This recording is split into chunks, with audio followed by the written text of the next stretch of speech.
I won by getting out of fiat, and I will spend the rest of my life helping this movement grow and continue to expand so that more people can cash out of the illusion into something real. Humans of Bitcoin is part of the Bitcoin.com podcast network. Learn about Bitcoin, create a wallet, and buy your first Satoshis all at Bitcoin.com.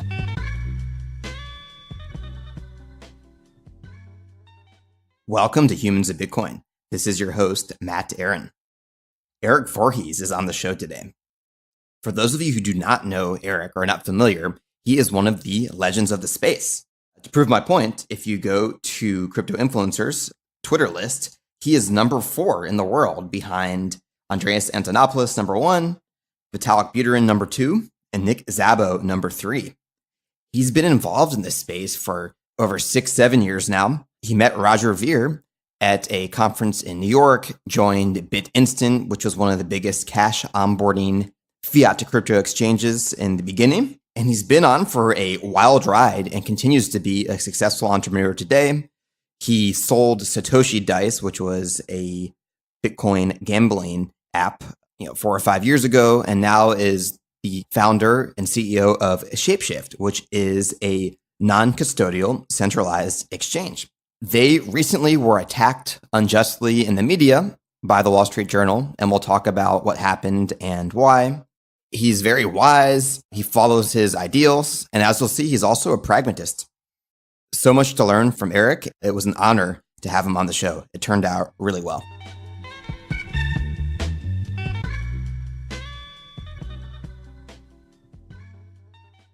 All right. Erik, welcome to the show. Thanks for having me on. And Erik, this is kind of funny. So I got into Bitcoin a year ago in April 2017.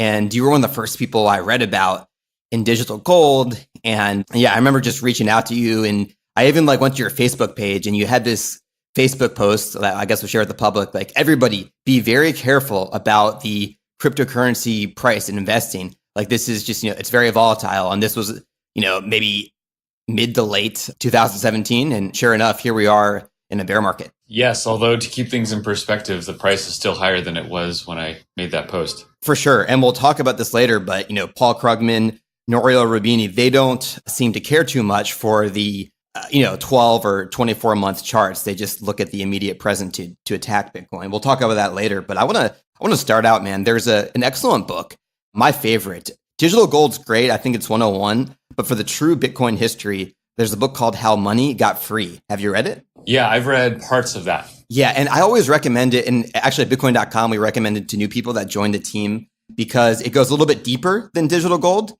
And obviously you, Charlie, Roger, Ira Miller, Barry Silbert are all heavily featured in that book, right? And I guess I want to go back to, it could be college, but what formed your political and economic views of the world? Well, I think I was always a libertarian, and I only learned about that word in college, though. So when I learned the word, I started realizing, okay, this is a whole sort of body of thought and a very clear differentiator or alternative to this ridiculous, Republican, Democrat, left, right nonsense.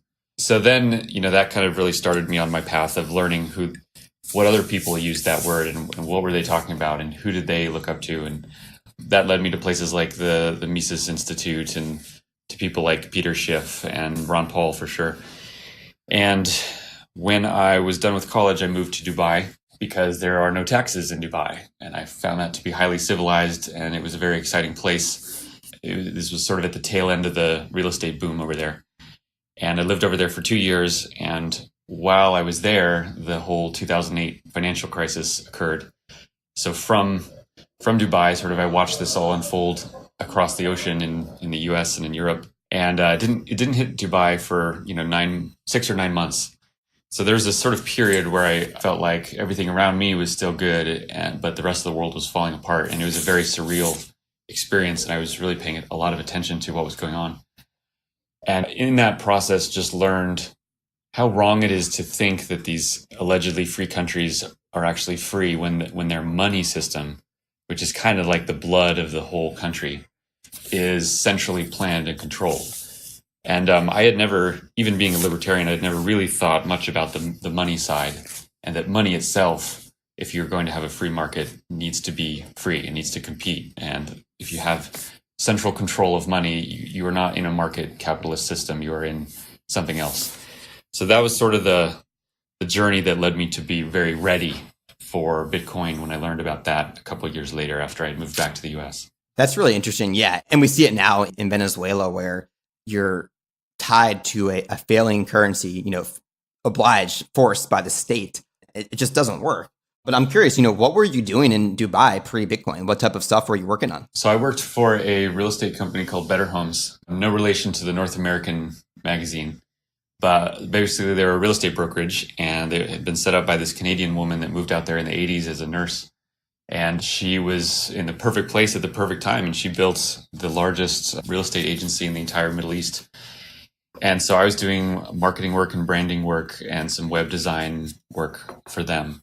I didn't really know what I wanted my career to be, but I was very much into sort of design and communication and branding and marketing generally. So that was my first, real job after college. Interesting. Yeah, I'm not surprised by the design and branding thing. I think ShapeShift has some really cool design. I think a lot of the projects you work on, design is premium. So kudos for that. And going back to discovering Bitcoin, I'm basing this on how money got free. I think you were living in New Hampshire. I could be wrong there, or at least Connecticut, somewhere north of New York. New Hampshire, yeah. And you drove down to like a Bitcoin meetup. And this is a lot of people listening, especially if you got involved this year, nothing like the conferences we have today, right? This is just a dinky Bitcoin meetup in New York.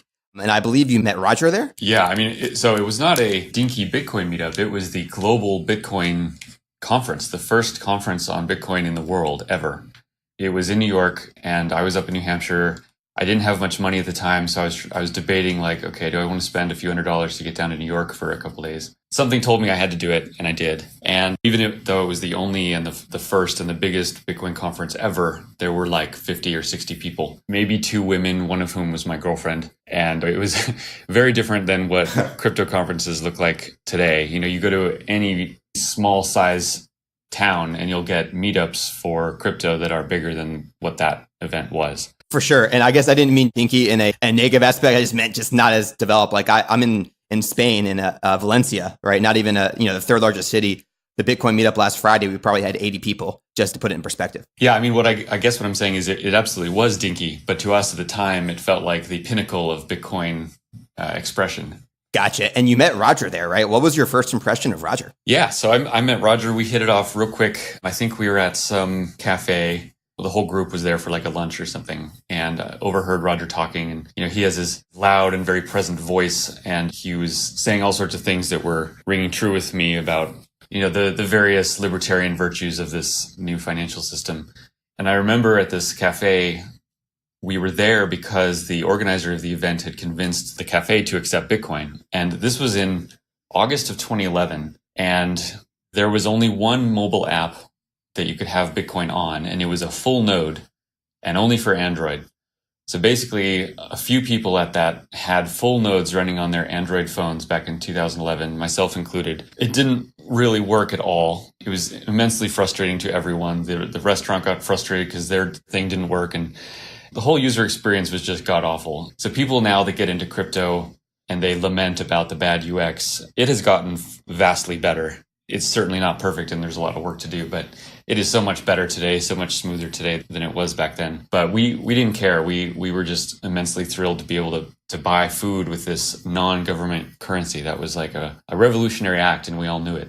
That's cool. So I'm guessing Roger's been pretty consistent in his message. And that's awesome. It's just really interesting, Erik. You, Roger, Charlie, the early days, you're part of history. So I think that's pretty cool. And I guess I want to ask you now, we'll get into the Wall Street Journal stuff later, and running an exchange, running ShapeShift, it's not easy. I know there's a lot of stress being the number one at a company like that. But do you ever have moments where you, drink a glass of wine or go out for dinner with the family or friends and kind of smell the roses? Like, wow, look how far we've come in 7 years. Yeah, I think I get a little bit of that whenever I go out to crypto events, conferences, or there's a blockchain council event here in Denver last night, and like 200 people showed up, and it was an event like a town hall for the blockchain council, which was set up by the governor in Colorado.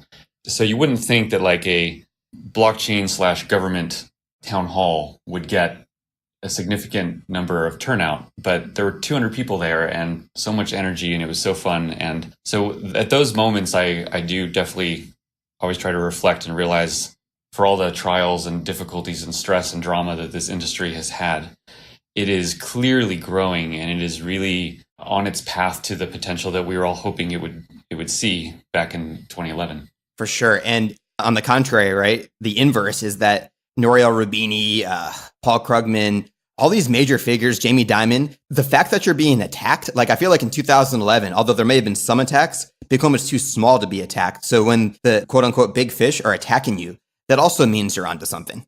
Yeah, well, Bitcoin has been under attack its entire life. It's just that the names and reputations of the attackers have gotten bigger. So even in 2011, there was so much antagonism toward it. And at that point, it was just, people arguing with each other on the internet, people saying how it was so stupid, no one would ever use it. Like, you can't create money out of nothing. It would cause a deflationary spiral. Like, they would just lobby every possible insult or reason why it couldn't work. From that early first year, I think my career, my full-time job was just trying to argue with random strangers on the internet about why this actually could work, why it was important, and why it was so special.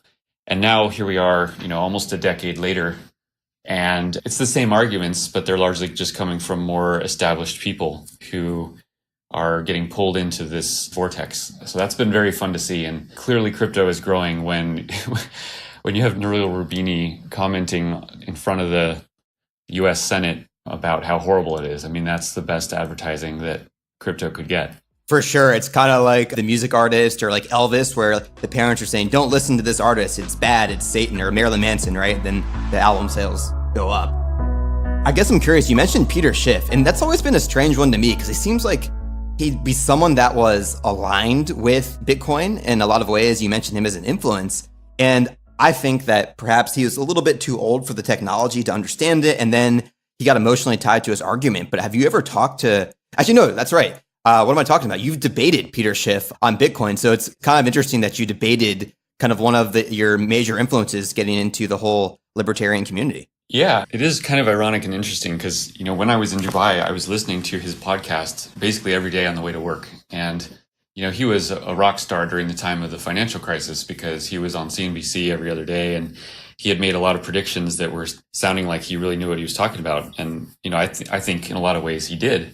So I absolutely looked up to him and learned a lot about how money works from him. And then when I learned about Bitcoin, I was like, yes, obviously this is for all the reasons that Peter Schiff has illuminated, and especially all the reasons that he says gold is such good money, which I agree with. Many of those were found in Bitcoin, and indeed many other attributes that gold didn't have were found in Bitcoin. So obviously Bitcoin had a pretty good chance. And it's been very tragic, I'd say, that Peter was not only late to the bus, but hasn't ever gotten on the bus. That like in the 2011, 2012, even 2013 timeframe, there were a lot of libertarians that were still hesitant. They were very much gold bugs. They were more like, their opinion was more that gold is money rather than that money competes in a marketplace and gold happens to be the best one yet. But even those people were largely coming around by 2012 or 2013. And there were still just a few holdouts that never really got it. And Peter Schiff was one of those. I've debated him twice on the topic, once in 2013 and then just this past summer in New York. And I don't know what it is. I mean, the one way to read it is that he's in the business of selling gold and he just subconsciously feels very threatened by Bitcoin. So he's tried to fight it this whole time. Another is that he just hasn't used it, hasn't understood it. I mean, after the debate this summer, we went out to dinner and he had never set up a Bitcoin wallet or done an actual Bitcoin transaction before. This is 2018. So we set him up with a Bitcoin wallet on his phone and sent him $100 of Bitcoin, and he sent $50 onward. And I was like, Peter, do you realize what just happened there? Like how easy that was? And do you realize that could have been $1 million? And you realize that the three people here could have been in 3 different countries, and there isn't a single government entity in the world that knows that this just happened, or could stop it. Do you realize how powerful that is? And it's the kind of thing that should light up his eyes and just give him like such hope and inspiration and excitement. And for whatever reason, he's just not there. That's interesting. And I'm not speaking for Peter Schiff here, only he knows that. But I do think a lot of economists and we'll say, quote unquote, financial gurus They're especially ones that have a media following. If they took a stance early on Bitcoin, a negative stance towards Bitcoin, there is the type of just very simple human nature. Hey, Bitcoin's taking attention from me. It's a threat to my followers, my media presence. I need to crush it. I see that with some people. I think Nouriel Roubini is a good example. Yeah, I mean, for those economists that their impression of themselves is that they see things that others don't. When something like Bitcoin comes along and they miss it or they ignore it at first, that challenges kind of what their whole reputation is built on. And that's a really dangerous position to be in, because to be a smart and wise person, to understand what's happening, you don't need to get everything right. You don't need to see every prediction ahead of time. You just need to be, slightly better than the average and be a little more brave in your assertions. So I think people like Peter should just reflect on that and try to take a big piece of humble pie, realize they were wrong, assess it, and learn, and just realize I'm not right about everything, but this is cool and I want to help it grow. Peter Schiff, his father died in jail for tax evasion. His father was a lifelong advocate that people should not have their income stolen from them, and he's certainly a personal hero of mine. But he died in jail after being there for decades because of government's incessant control over money and value. So this should hit close to home for Peter. I mean, he should realize that Bitcoin is probably the most powerful tool to reduce the role and scope of the government that has ever occurred. But he hasn't seen that, or at least he doesn't let it on. That is really interesting. I had no idea about Peter's father. So, I mean, I guess, I don't know if political prisoner is the right term, but, he stood up for his ideals. And yeah, Erwin Schiff is his name. Erwin Schiff. That's cool. I'm going to link to that in the show notes here at podcast.bitcoin.com. So we talked about Peter. Obviously, you've known Roger for a long time. Another interesting key person in this whole thing is Charlie Shrem. And if I read it right in the book, I mean, Roger just put you in touch with Charlie, and then you went full force with BitInstant. Yeah, so the conference was August 2011, and I was still in New Hampshire. So I went back up to New Hampshire after the conference, and then sort of around November or December, Charlie, who I had not met yet and who was not at that conference, he was starting to build BitInstant, and he posted on the Bitcoin Talk forum to find some investors. And Roger was basically the only person with money early on that was willing to take huge risks and place bets on crypto companies. So he seeded, an inordinate amount of the early projects, and BitInstant was one of those. So Roger was BitInstant's first investor, and because Roger had met me and liked me, he said, Charlie, hey, you should consider bringing this guy on. So I joined as the third employee of BitInstant. So I was in charge of all the marketing, communications, and brand development for BitInstant, and it was me, Charlie, and then Gareth, who was the engineer over in the UK. So I joined maybe sort of part-time in early 2012, and then had moved to New York by mid-2012. So just thinking all the names, is Gareth still involved in the Bitcoin world? I have no idea. I actually never met Gareth. I've never even talked to Gareth, which is funny. But he was still with BitInstant when I left in early 2013. I don't know what he's up to now. That's super interesting. Yeah. So, I mean, I look at how money got free, and when I read that book, man, I could be wrong here, but I believe that Ira Miller, you were working closely with him and you worked on Coin and Pill. He's still in Panama. I know this because I was down in Colombia for a while, and Panama and Colombia had meetup groups, and he's still down there, although he's working on something kind of outside of blockchain. And then long story short is Roger's invested pretty much everything in crypto. And I believe that your college roommate was put in touch with Roger, flew to Tokyo, met Roger, and then he became the CEO of blockchain.info, right? Yeah, almost. So you're talking about Nick Carey. Nick was not my roommate, but we were fraternity brothers in college, and he's a very good friend of mine. And he is one of those people who just works his ass off and is very smart and very thoughtful. And he was up in Seattle, and this was sometime in 2013, Roger had told me he was investing in blockchain, which I think already at that time was the most popular wallet in the world. It was only run by this one guy, Ben Reeves, who had created it and was running the whole thing off a Mac Mini. Roger invested and was talking to me about, hey, do you know anyone that would be good to help, turn this into a real business and a professional entity? And immediately Nick came to mind, and I said, yeah, you should chat with Nick. He'd be amazing for this. So Roger got in touch with Nick, and Nick had a whirlwind tour of Tokyo and met Roger. And then, he was brought in as CEO of blockchain. Wow. Really exciting when you geek out about the Bitcoin history. This was a pretty important weekend that Nick, Carey, and Roger spent in Tokyo. Obviously, blockchain is really big. And I believe that there's all like Coinbase and blockchain.info were kind of like Brian Armstrong and Ben Reeves. They were working together, and then Brian spun off and created Coinbase. I have not heard that. I don't know if that's true or not.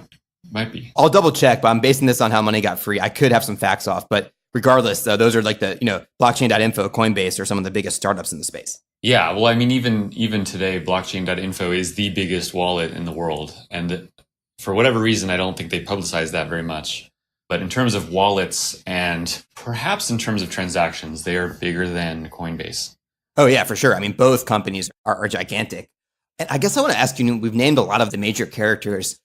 I mean, Bitcoin's a bottom-up movement, right? But there's no doubt that you, Charlie, Roger, Brian Armstrong, Andreas Antonopoulos, I could go a little bit longer on the list, but the point is that you guys are kind of the stars of crypto. I mean, you've spoken out. I think we probably mutually are not huge fans of Ripple, but you mentioned that, hey, ShapeShift is about serving the customers. So we have to, if they want Ripple, we're going to serve it. But along the same lines, obviously, Roger is big into Bitcoin Cash. Some of the other people are into other coins, Ethereum, Vinny Lingham, another person. How much do your opinions, would you say, of the people that have been in their stars matter in terms of overall adoption, in terms of the way you express them to the media? Well, I also want to make the point that I think some of the non-engineers get a lot more credit and notoriety, perhaps than they should. There is, especially in the early days, much of what pushed Bitcoin forward was the engineers. I mean, they were building systems back before there was no money in the space at all. And it got off the ground and worked at all because there were these people building it. I mean, I hope that people like, Hal Finney are never forgotten for their role in getting Bitcoin off the ground. I mean, he received the first Bitcoin transaction in the world. So, some of the people that are in the business community might get noticed more often, but I think it's really important to remember the role that so many other people have played in the early days as well.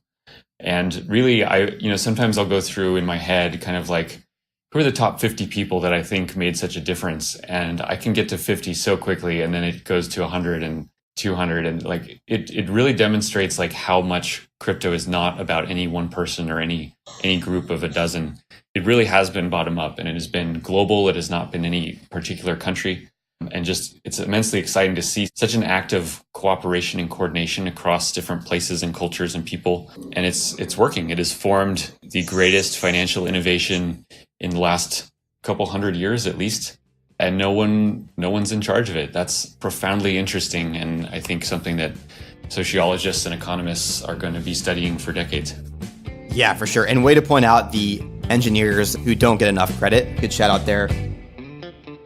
So yeah, you're right. It is a bottom-up movement. And last night, I listened to your interview in 2015, which is so long ago in the Bitcoin space. I think the Bitcoin dominance must have been, BTC dominance was like in the 99 percentile, or at least above 90%. And you were talking to Trace, and you said, I've already cashed out of Bitcoin. So first off, can you explain that to listeners who didn't hear that interview? Yeah. So people often, like the skeptics, the cynics often ask, okay, so you bought Bitcoin and it went up, but like at some point, everyone just needs to cash out.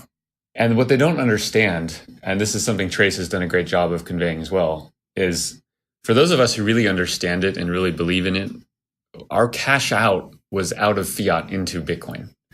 It was into crypto. It was out of this illusion of fiat into a real asset.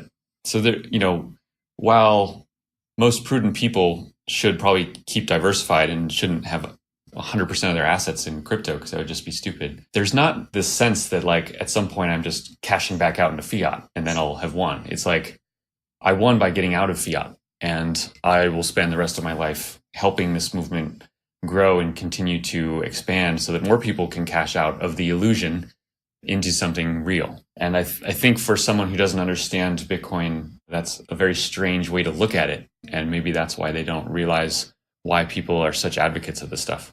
That's so fascinating. And Erik, I think these kind of going the reverse, the contrarian way to think, it's like you mentioned, cashing out of Bitcoin to fiat. No, it's about going fiat to Bitcoin. Another really interesting kind of, we'll say, reverse to the common theme. People say, hey, we got to bank the unbanked. And also it's about unbanking the banked, right? Not depending on the banks and not using them. So you mentioned Bitcoin. The reason I asked that is to get your explanation today, but also you're involved with Salt, right? I think you're the head of the board there, which is a lending platform built on top of Ethereum. I'm an advisor to Salt. Advisor to Salt, okay. But you're definitely an advisor to projects that are not on Bitcoin, I guess is my point. So I guess I just want to say is, you feel like it's now, you cashed out when you went from fiat to Bitcoin, or would you say maybe from fiat to cryptocurrencies now? Could you change Bitcoin to cryptocurrencies? Yeah. And I'll often use the word Bitcoin broadly to refer to all crypto because I see them all in a similar vein. I mean, the real struggle is between decentralized finance and fiat and banks. And whether Bitcoin maintains its dominant position and becomes, the money and the financial foundation of the future, or whether a different crypto does, or whether several cryptos do, I don't really care. I mean, financially, I hope it's Bitcoin because that's where I'm most exposed. But in terms of what's best for humanity, it doesn't really matter which crypto succeeds. And I'm guessing a number of them will in different ways. What really matters is that the world is able to leave fiat and banks and go into a competitive marketplace for money. That's where the real value is. For sure. And Roger mentions this. People think, well, Bitcoin.com, Bitcoin Cash, for sure. But at the same time, as a company policy, we support Bitcoin Cash because we think it has the best chance of surviving as a cryptocurrency. But if there's another cryptocurrency we thought had a better chance, we would support that. Now, another thing that's interesting about you, Erik, you have very strong, stances against the government and believe in the libertarian philosophy. But I also see you to be very pragmatic in the sense that even if you don't like it, that government regulation is going to play a part. And I don't know if it's already happened or you're very soon to implement KYC and AML with ShapeShift. Tell us a little bit about that. How does it feel and what's the plan going forward? Yeah, so it's a sensitive topic, and both it's emotionally sensitive because the whole thing is a travesty that we had to do that.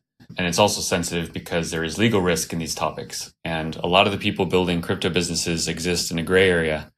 How far out into that gray area they're willing to go depends on the person. And it also depends on the nature of the business. And something that might be a risk that one might tolerate when it's small, you have to recalculate when it's big. And my goal is to be helping build this industry for a very long time. I have to be smart about the risks I take, and I take plenty of risks, but I don't want to be foolish.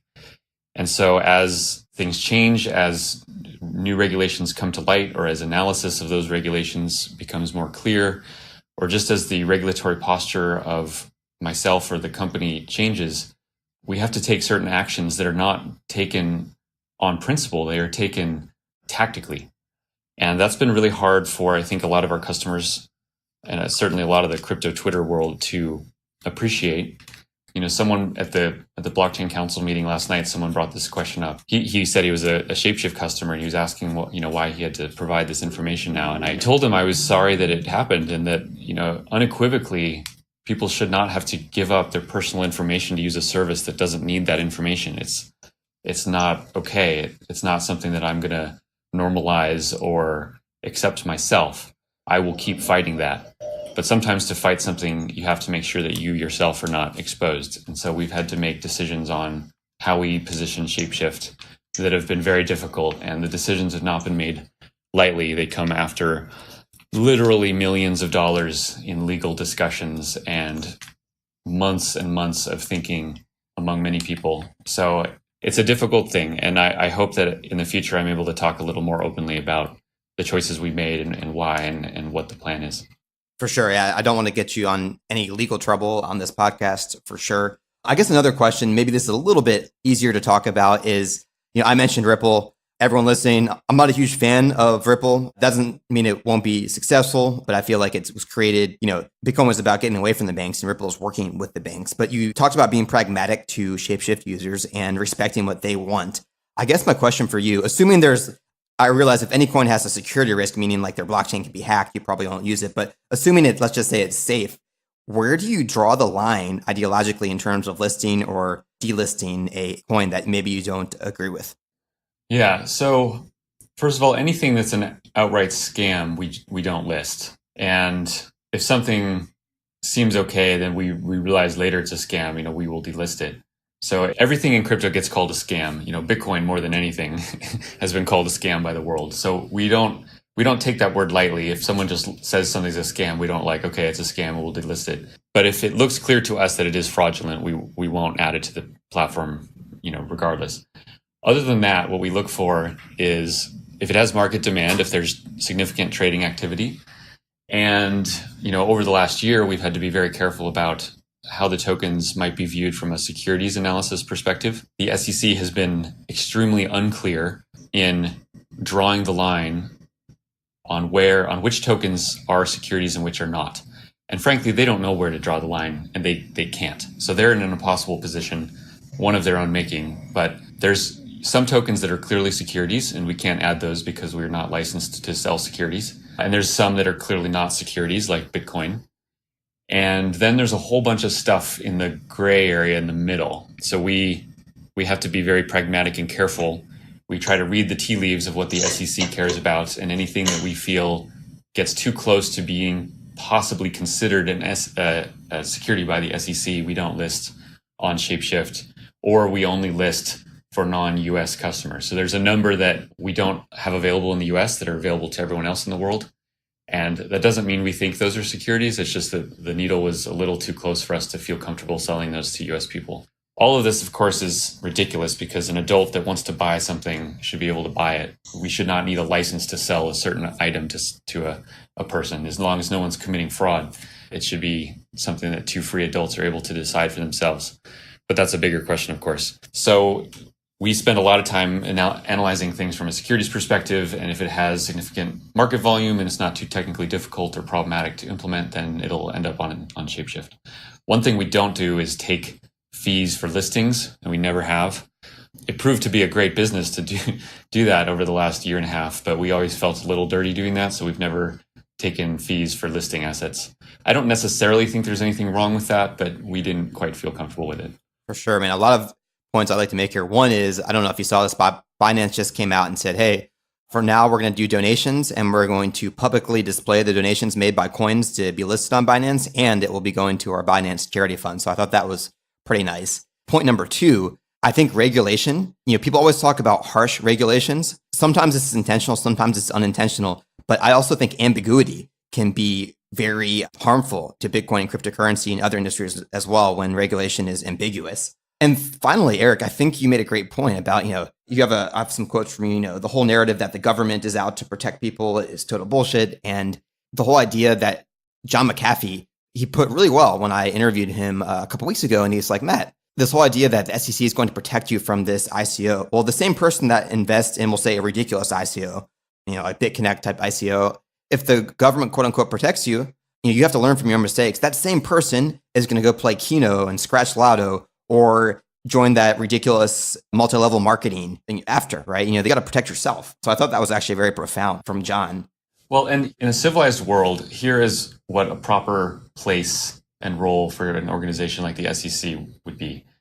If there has to be a government agency overseeing this stuff, the proper role for the SEC would be to simply review and examine these projects and issue warnings when they think something is looking too sketchy. They should be out there telling people that BitConnect looks sketchy and you'll probably lose your money.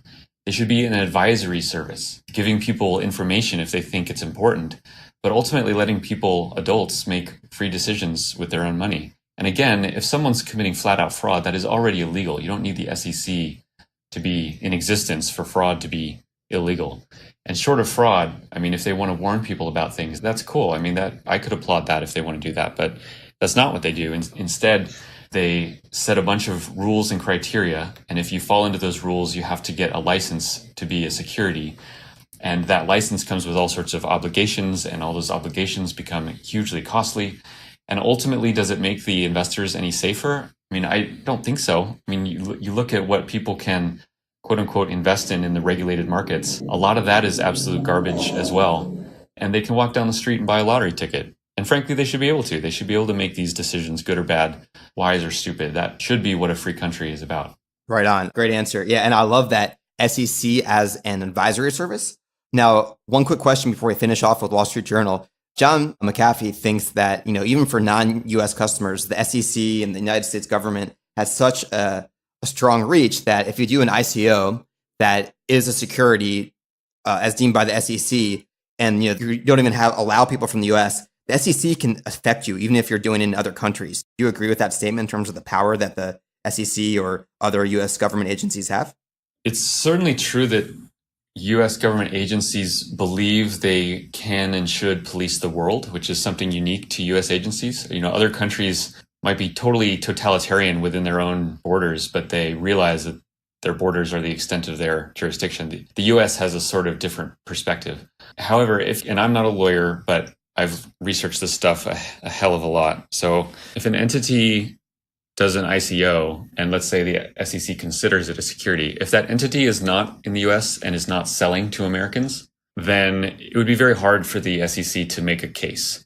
They might still get upset about it, but they're not going to get very far in a pursuit. But that means, not selling to any Americans. If there's a single American sold to, the SEC then can get their foot in the door. And one thing that's really dangerous for people in the space to think is they think all that matters is where your company is based. So if you're based in a certain country, it is only the laws of that country that matter. And that's generally not the case. What matters generally is where the company is and where the customers are. And you have to think of both of those things. So yeah, moving on here, man. The Wall Street Journal piece that came out was really unfortunate. Peter Thiel talks about that, how he was attacked by Gawker in that famous suit where he took them down. But you're obviously not you're not on their team, right? So I guess my question is, one, can you give us a background on that whole Wall Street Journal thing? And then two, do you think being attacked so hard by the Wall Street Journal, because you're not a Wall Street person, you're kind of anti-Wall Street, do you think that had something to do with it? Yeah, so basically Wall Street Journal put out a ridiculous hit piece against me, against ShapeShift, and against crypto generally about 2 weeks ago. And it was both online and then it was on the front page of their Saturday edition.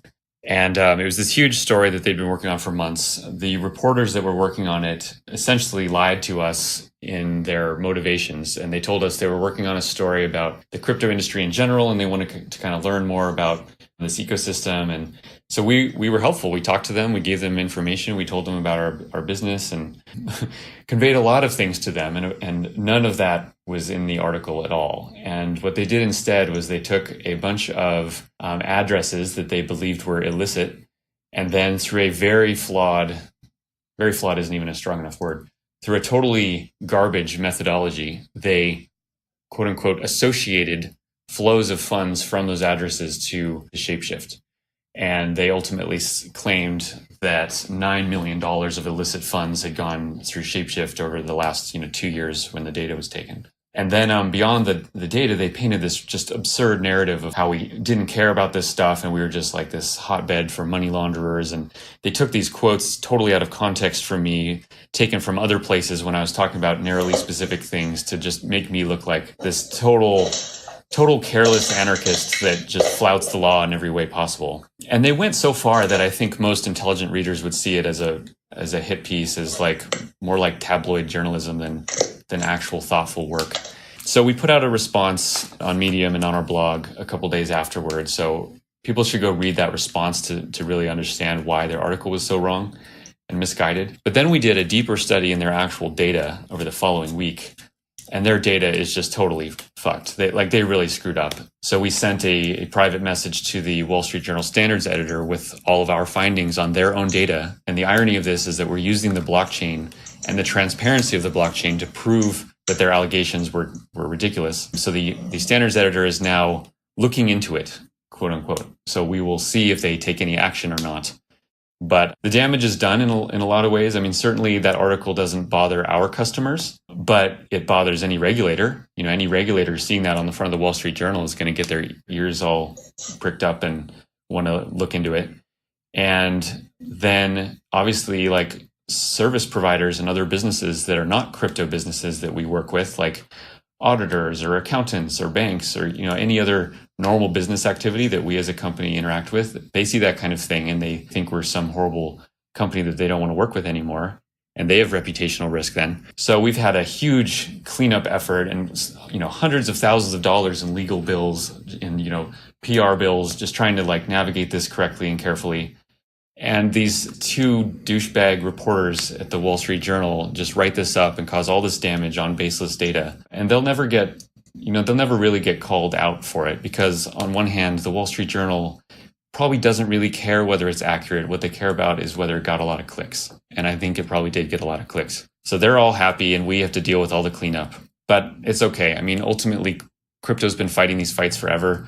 We are going to have to fight these fights for a long time. And as crypto takes over the financial system, you're going to have a lot more of the old guard in the financial world getting upset with us, trying to paint us in a bad light and trying to scare people away from the change. That's just something we have to accept and handle strategically and carefully. Yeah, what a dirty move by the Wall Street Journal. You know, it's unfortunate in the era of the internet, social media, and Google search results, just being accused of a completely bogus charge, whether it's assault and battery, money laundering, whatever it is, even after the charges are dropped, when they search for your name in Google, it always shows up. And as you know, this battle to severely disrupt the legacy financial system and level the playing field is going to be a bloody war. And it seems that you and ShapeShift are prepared and understand that. Yeah. And hopefully, if people really think through what that means, it will put our decision to add KYC to the site in a little more context. Definitely. This has been amazing. One last question on a recent tweet. I'm going to read it here from Erik Voorhees. Quote, societies move toward greener technologies as they become wealthy. Cleanliness is a luxury good.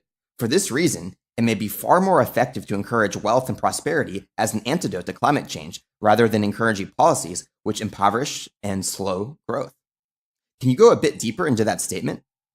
Yeah, so this was sort of in reaction to that IPCC report on climate change that came out, warning about all the dangers of rising temperatures and how drastically humanity had to act. And what they mean generally is that governments need to impose all sorts of new rules and restrictions on people. And regardless of one's feelings on climate change, my point was simply that people tend to value cleanliness and a nice environment and anti-pollution as they become wealthy enough to do so. And if you impose a bunch of policies on people that slow the growth of humanity and keep economic growth at a lower level, you keep people perpetuating in a state where they don't have the material wealth to care about pollution as much as they otherwise would.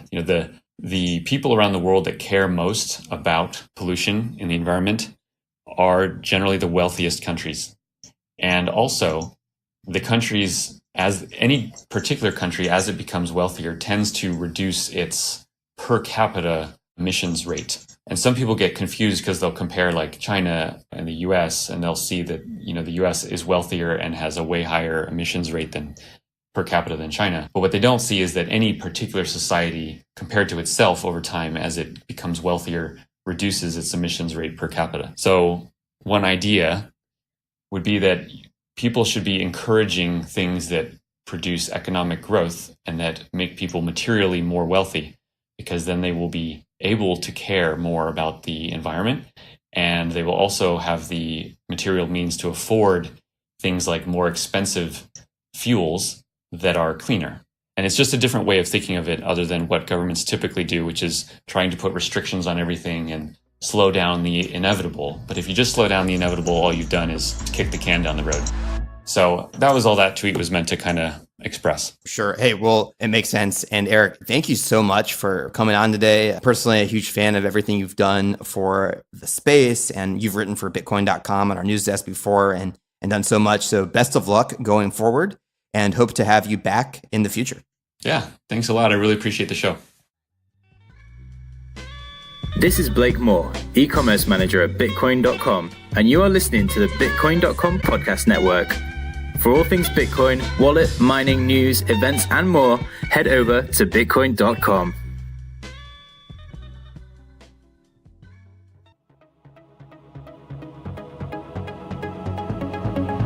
You've heard the buzzword blockchain, but what impact will it really have on the world? Listen to the Blockchain 2025 podcast to find out more. In each episode, we take a hard look at one industry, like gambling, art, international trade, or wine, and we debate how it could be impacted by the blockchain. Subscribe on iTunes, Spotify, or wherever you get your podcasts, part of the Bitcoin.com podcast network.